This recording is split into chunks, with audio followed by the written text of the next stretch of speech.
ইছলাম ধৰ্মৰ প্ৰৱৰ্তক বিশ্বনবী হজৰত মুহাম্মদ সাল্লাল্লাহু আলাইহি ওয়াসাল্লামৰ ওপৰত যি ধৰণে আক্ৰমণ কৰা হৈ আছে একাংশ নৰমেধে, মই নাম ক'বলৈ লাজ লাগে সেইবিলাকৰ, কাৰণ তেওঁলোকে সেইবিলাকক কেতিয়াও ভাল মানুহ হ'বই নোৱাৰে। কাৰণ কোনো ভাল মুছলমান বা ভাল হিন্দুৱে কেতিয়াও আন ধৰ্মক বা আন ধৰ্মগুৰুক কেতিয়াও আক্ৰমণ বা বিভিন্ন ধৰণৰ তুচ্ছ-তাচ্ছিল্য নকৰে স্বাভাৱিকতে। গতিকে সেই যিসকলে কৰি আছে তেওঁলোকে আচলতে প্ৰকৃততে তেওঁলোকে হিন্দু হ'ব নোৱাৰে, মোৰ অনুভৱ। কিন্তু এইসকল মানুহে সমাজ জীৱনটো কলুষিত কৰি আচলতে অসমত এটা সাম্প্ৰদায়িক বিষবস্প বিয়পাই এটা সংঘাত সৃষ্টি কৰিবৰ কাৰণে এটা অপচেষ্টা চলাই থকা হৈছে। গতিকে এই কাৰ্যটোক আমি তীব্ৰভাৱে নিন্দা কৰিছোঁ, গৰিহণা দিছোঁ যে বিশ্বনবী হজৰত মুহাম্মদ সাল্লাল্লাহু আলাইহি ওয়াসাল্লাম বিষয়ে আৰু আমি কি ক'ম, সকলোৱে জানে, বিশ্ববাসীয়ে জানে। আজি সেইজন মানুহৰ ওপৰত এই ধৰণৰ আক্ৰমণ কোনো পদ্ধতিতে সহ্যকৰ বিষয় নহয়, কোনো পদ্ধতিতে আমি এইটো মানি ল'ব নোৱাৰোঁ। যাৰ কাৰণে আমি ভাবিছিলোঁ যে এই ধৰণৰ বিশ্বনবীৰ ওপৰত যেতিয়া কথাটো আহিছিলে, একাংশ এই নৰমেধে যেতিয়া এই কথাবিলাক কৈ আছিলে, তেতিয়াই আমি ভাবিছিলোঁ যে অসম আৰক্ষীৰ গৃহ বিভাগে তৎকালীনভাৱে এইসকলক গ্ৰেপ্তাৰ কৰি কঠোৰ ব্যৱস্থা গ্ৰহণ কৰিব। অসমৰ মুখ্যমন্ত্ৰীয়ে এটা কঠিন সিদ্ধান্ত তেওঁলোকৰ ওপৰত গ্ৰহণ কৰিব। অসমৰ মুখ্যমন্ত্ৰী সততে দেখিছোঁ প্ৰতিটো পৰিঘটনা হোৱাৰ প্ৰায় 5-10 মিনিট পিছতে প্ৰতিক্ৰিয়া দিয়ে, তাৰপিছত তেওঁলোকৰ ওপৰত একশ্যন হয়।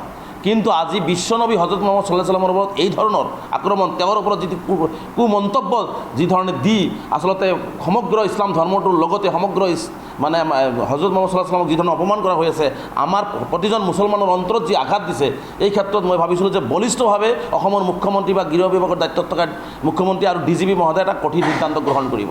কিন্তু দেখা গ'ল যে আচলতে মুখ্যমন্ত্ৰী ডাঙৰীয়াই হওক বা গৃহ বিভাগেই হওক, আজি DGP মহোদয় হওক, আচলতে এইসকল নৰপিছা যিসকলে এইবিলাক কাম কৰি সমাজ ধ্বংস কৰিব বিচাৰিছে, হিন্দু মুছলমানৰ মাজত বিভেদ সৃষ্টি কৰিব বিচাৰিছে, সংঘাত সৃষ্টি কৰিব বিচাৰি থকা হৈছে, সেইসকলৰ বিৰুদ্ধে আচলতে একশ্যন ল'বলৈ সাহস গোটাব পৰা নাই। নে আচলতে মুখ্যমন্ত্ৰী মহোদয়ে এইসকলক এৰি দিছে যে অসমত এটা সংঘাত হওক? আমি মুখ্যমন্ত্ৰীলৈ মুকলি প্ৰশ্ন কৰিছোঁ যে আপুনি আচলতে এই ধৰণৰ অপৰাধ দমন কৰাটো বিচাৰেনে নাই? আচলতে DGP মহোদয়ে এইবিলাক অপৰাধ দমন কৰাটো বিচাৰেনে নাই? নে আচলতে এইসকলক এৰাল দিয়া গৰু নিচিনাকৈ এৰি দিয়া হৈছে যে এইসকলে যি ধৰণৰ কথা বাৰ্তাবিলাক কৈ থাকিব আৰু আমাৰ মাজত যি হাতাম পুৰুষীয়া ঐক্য সম্প্ৰীতি আছে, ভাতৃত্ববোধ আছে, সেইটো ভাঙন সৃষ্টি হ'ব। আমাৰ প্ৰশ্ন হয়, যিজন মুখ্যমন্ত্ৰীয়ে বিধানসভাৰ ভিতৰত বিশ্বনবী হজৰত মুহাম্মদ সাল্লাল্লাহু আলাইহি ওয়াসাল্লামৰ কথা কৈ বিধায়কসকলক বুজনি দিয়ে, যিজন হজৰত মুহাম্মদ সাল্লাল্লাহু আলাইহি ওয়াসাল্লামৰ উক্তিৰে তেওঁ বিভিন্ন মানুহক উপদেশ দিয়ে, সেইজন মুখ্যমন্ত্ৰীৰ অসমত, সেইজন মুখ্যমন্ত্ৰীৰ নেতৃত্বত চলি থকা অসমখনত ৰাজ্য চৰকাৰখনৰ মাজত একাংশ পিছাসে, একাংশ নৰমেধে এই ধৰণৰ আজি ইছলাম ধৰ্মৰ প্ৰৱৰ্তক হজৰত মুহাম্মদ সাল্লাল্লাহু আলাইহি ওয়াসাল্লামৰ ওপৰত আক্ৰমণ কৰিব আৰু মুখ্যমন্ত্ৰী একো নকয়, এই চুপচাপ থকাৰ ৰহস্যটো কি? DGP মহোদয় মানে চাইলেণ্ট হৈ থকাৰ ৰহস্যটো কি? নে আচলতে এনেকুৱা হৈ আছে নেকি যে আচলতে একফালেদি মুখ্যমন্ত্ৰী ডাঙৰীয়া হজৰত মুহাম্মদ সাল্লাল্লাহু আলাইহি ওয়াসাল্লামৰ কথা কৈ মানুহক বুজাব, আনফালেদি তেওঁলোকে চাইলেণ্ট ৰ'ল প্লে কৰি হজৰত মুহাম্মদৰ বিষয়ে বিভিন্নজনে কথা ক'ব আৰু তেওঁলোকৰ বিৰুদ্ধে কোনো একশ্যন নল'ব। সেইকাৰণে মুখ্যমন্ত্ৰী ডাঙৰীয়াক আমি বিনম্ৰতাৰে আহ্বান জনাইছোঁ, যিসকলে সমাজ ধ্বংস কৰিব বিচাৰে, যিসকলে আমাৰ মাজত ভাতৃত্ববোধ নষ্ট কৰিব বিচাৰি আছে, যিসকলে ইছলাম ধৰ্মৰ আমাৰ নবী চাহাবৰ ওপৰত আক্ৰমণ কৰি আছে, যিসকলে ইছলাম ধৰ্মক আক্ৰমণ কৰি আছে, সেইসকলৰ বিৰুদ্ধে কঠোৰতৰ ব্যৱস্থা গ্ৰহণ কৰাৰ কাৰণে আমি আহ্বান জনাইছোঁ। আৰু DGP মহোদয়ক আমি আহ্বান জনাইছোঁ যে আপোনাৰ অসম আৰক্ষী ইমান সষ্টম যে অপৰাধ কৰিলেই তাৰ 5-10 মিনিট পিছতেই একশ্যন হৈ যায়।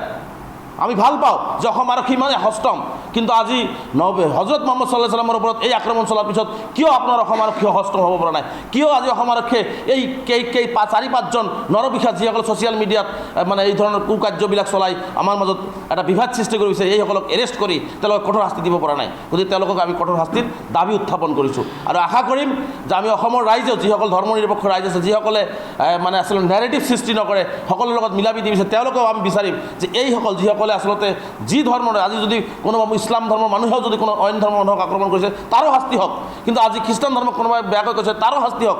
আজি মুছলমান ধৰ্মৰ ওপৰত যি ধৰণে আক্ৰমণ, মুছলমানৰ বিশ্বনবীৰ ওপৰত যি ধৰণে আক্ৰমণ কৰা হৈছে, মই ভাবোঁ ধৰ্মনিৰপেক্ষ যিসকল ৰাইজ সংবাদ মাধ্যম আছে তেওঁলোকেও আচলতে এই ক্ষেত্ৰত মাত মাতিব লাগে। কোনো ধৰ্মীয়ক আচলতে আমি কোনেও যাতে কোনো আঘাত কৰিব নোৱাৰে, তাৰ কাৰণে আমি সকলোৱে সষ্টম থাকি আমি ইয়াৰ বিৰুদ্ধে আচলতে মাত মাতি যাবৰ কাৰণে আমি সকলোকে আহ্বান জনাইছোঁ।